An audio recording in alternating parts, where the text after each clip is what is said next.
Ceci est la manne quotidienne, version audio. Elle a été soigneusement préparée pour nous aider à grandir spirituellement tout au long d'une année. Nous sommes aujourd'hui, mercredi le 26 octobre 2022, et nous considérons béni à travers l'obéissance. Béni à travers l'obéissance. Prions d'abord. Père, nous te remercions, te glorifions, te rendons gloire pour l'autorité et l'opportunité que tu nous as donné encore d'être comptés parmi les vivants ce matin.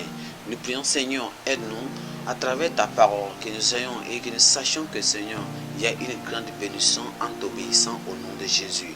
Et quand nous allons se présenter devant toi, Seigneur, dans l'obéissance à toute ta parole, Seigneur, toutes les bénédictions qui en sont vont nous suivre au nom puissant de Jésus. Nous te remercions parce que nous savons que tu nous as exaucés. Au nom puissant de Jésus, nous avons prié. Amen. Nous considérons aujourd'hui béni à travers l'obéissance. Béni à travers l'obéissance. Et nous considérons notre passage de lecture dans Genèse chapitre 22 à partir du verset 1 jusqu'au verset 19. Genèse chapitre 22, nous lisons à partir du verset 1 jusqu'au verset 19. Lisons la parole de Dieu ensemble. Après ces choses, Dieu mit Abraham à l'épreuve et lui dit: Abraham, il répondit: Me voici. Dieu dit: Prends ton fils, ton unique, celui que tu aimes, Isaac, et va au pays, va-t'en au pays de Moria, et là offre-le en holocauste sur l'une des montagnes que je te dirai. Abraham se leva de bon matin à Salah, et sella son âne, et prit avec lui 2 serviteurs et son fils Isaac. Il fendit du bois pour l'holocauste, et partit pour aller au lieu que Dieu lui avait dit. Le 3e jour, Abraham levant les yeux et le vit de loin. Abraham dit à ses serviteurs: Restez ici avec l'âne, moi et le jeune homme, nous irons jusque là pour adorer, et nous reviendrons auprès de vous. Abraham prit le bois pour l'holocauste, le chargea sur son fils Isaac et porta dans sa main le feu et le couteau, et ils marchèrent tous deux ensemble. Alors Isaac, parlant à Abraham son père, dit: Mon père. Et il répondit: Me voici, mon fils. Isaac reprit: Voici le feu et le bois, mais où est l'agneau pour l'holocauste? Abraham répondit: Mon fils, Dieu se prouvera lui-même de l'agneau pour l'holocauste. Et ils marchaient tous deux ensemble. Lorsqu'ils eurent arrivé au lieu que Dieu lui avait dit, Abraham y éleva un autel et rangea le bois, et il lia son fils Isaac et le mit sur le terre par-dessus le bois. Puis Abraham étendit la main et prit le couteau pour égorger son fils. Alors l'ange de l'Éternel appela dessus et dit: Abraham, Abraham. Et il répondit: Me voici. L'ange dit: N'avance pas ta main sur l'enfant et ne lui fais rien, car je sais maintenant que tu crains Dieu et que tu m'as pas refusé ton fils unique, ton unique. Abraham leva les yeux et vit derrière lui un bélier retenu dans un buisson par les cornes. Et Abraham alla prendre le bélier et l'offrit en holocauste à la place de son fils. Abraham donna à ce lieu le nom de Jéhovah Jireh. C'est pourquoi l'on dit aujourd'hui: à la montagne de l'Éternel il sera pourvu. Alors l'ange de l'Éternel appela une seconde fois Abraham dans les cieux et dit: Je le jure par moi-même, parole de l'Éternel, parce que tu as fait cela et que tu m'as pas refusé ton fils, ton unique, je te bénirai et je multiplierai ta postérité comme les étoiles du ciel et comme le sable qui est sur le bord de la mer, et ta postérité possédera la porte des ennemis. Toutes les nations de la terre seront bénies en ta postérité, parce que tu as obéi à ma voix. Abraham étant retourné vers ses serviteurs, et se levèrent et s'en allèrent ensemble à Beersheba, car Abraham demeurait à Beersheba. Notre verset clé, c'est le verset 18 et 17 qui dit: Je te bénirai et je multiplierai ta postérité comme les étoiles du ciel et comme le sable qui est sur le bord de la mer. Le bord de la mer. Et ta postérité possédera la porte de ses ennemis. Toutes les nations de la terre seront bénies en ta postérité, parce que tu as obéi à ma voix. Souvenez-vous que nous parlons de béni à travers l'obéissance. Allons dans le message. Dans notre passage, Dieu a testé Abraham pour savoir s'il lui donnera la chose la plus précieuse de sa vie, son fils unique Isaac. Le lendemain matin, il était encore en route pour le mont Moria pour offrir l'enfant en sacrifice comme demandé par Dieu.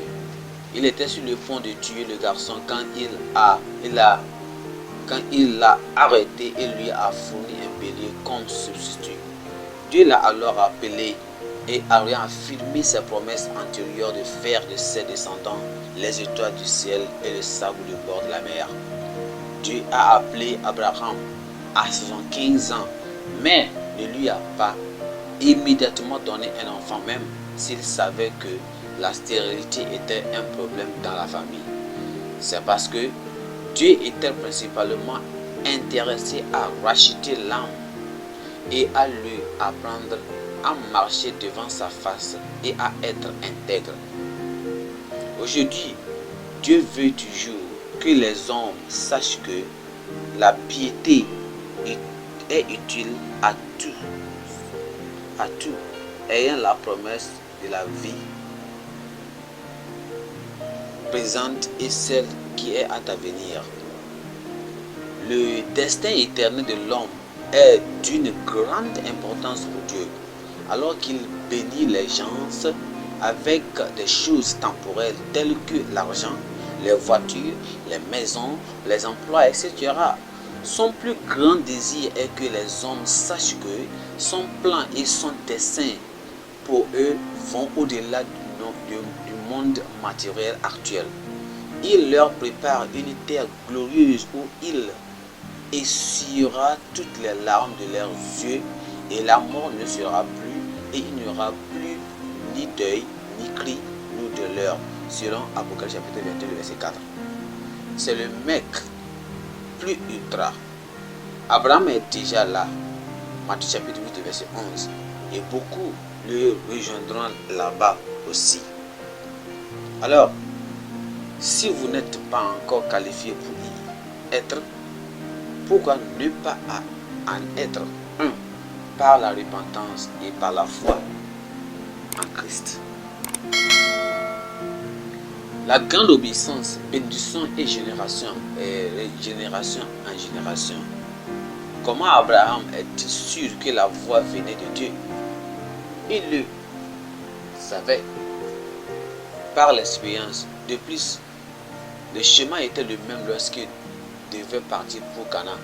Il a été demandé d'aller dans un pays que je vous montrerai. L'obéissance d'Abraham à Dieu était prioritaire et immédiate.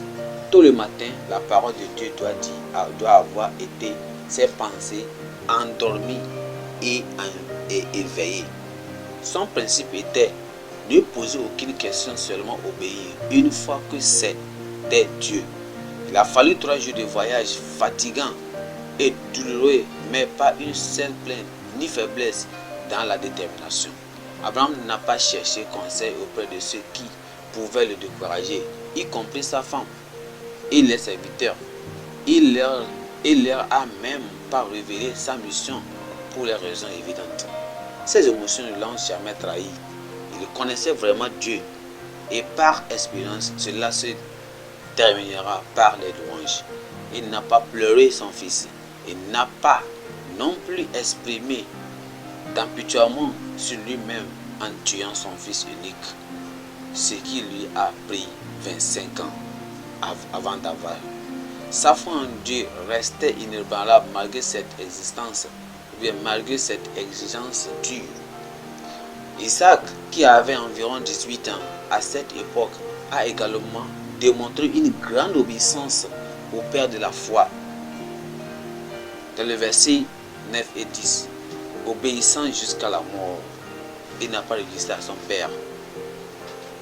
Lui, comme Dieu, le Père n'a pas épargné son Fils, mais l'a livré à Dieu. En l'instar des bénédictions des chrétiens consacrés, il a récupéré ce qu'il avait abandonné et bien plus en termes les bénédictions générationnelles. L'épreuve de la foi est toujours proportionnelle à la destinée divinement planifiée. Plus le destin est grand, plus les exigences de l'obéissance sont grandes. Avez-vous des qualités d'obéissance? Quelles sont les leçons tirez-vous d'Abraham ici? Nous allons prier. Seigneur, nous te remercions aujourd'hui. Nous te rendons gloire pour cette opportunité que tu nous as donnée, à savoir que l'obéissance attire beaucoup de bénédictions. Si nous prions, Seigneur, augmente nos foi et donne notre obéissance jusqu'à la fin. Et aide-nous à avoir une grande foi et une grande obéissance jusqu'à la perfection.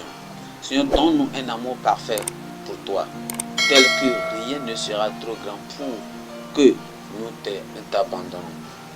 Seigneur, nous prions, apprends-nous plus tes voies et rapproche-nous plus vers toi.